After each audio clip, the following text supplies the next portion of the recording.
আগে শান্ত ভাইয়ের এই ভিডিওটা দেখেন, আপনার চোখ দিয়ে পানি চলে আসবে। ওই সানি ওই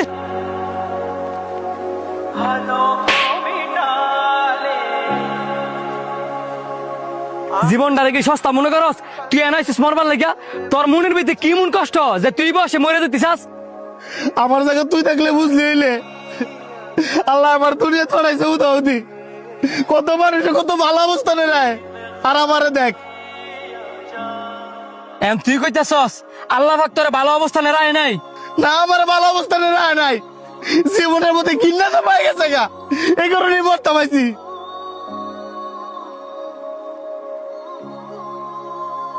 জীবনের প্রতি ঘৃণা জন্মায় গেছে না? আয় তোরে কড়া জায়গার থেকে ঘুরে লই। তোর যদি মনে হয় যে আল্লাহ পাক তোরে খারাপ অবস্থানে রাখছে, পরে তুই মরে যাস গা। আয়, এই যে লোকটা দেখছস, ঘর বাড়ি কিচ্ছু নাই, স্টেশন ফেরাতায়। এমন কি কবি আল্লাহ তোরা ভালো অবস্থানে রায় নাই? এই যে লোকটা দেখছস, কত পরিশ্রম করে টাকা উপার্জন করে, তারপরেও কি কবি যে আল্লাহ পাক তোরা ভালো অবস্থানে রায় নাই?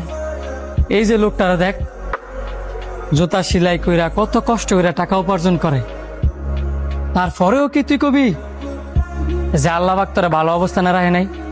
আয়, ওই যে দেখ, আয়।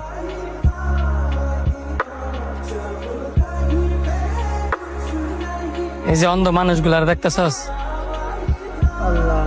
এরা জীবনের তাগিতে কত কষ্ট করে, তাদের থেকে তো তুই হাজার গুণে ভালো আছস, তারপরেও কি কবি যে আল্লাহ পাক তোরা ভালো অবস্থানে রায় নাই?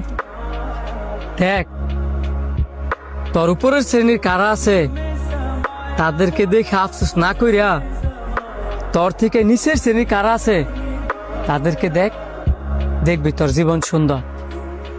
এখন তুই সিদ্ধান্ত নে, তোর এই জীবন রাখবি নাকি রাখতি না।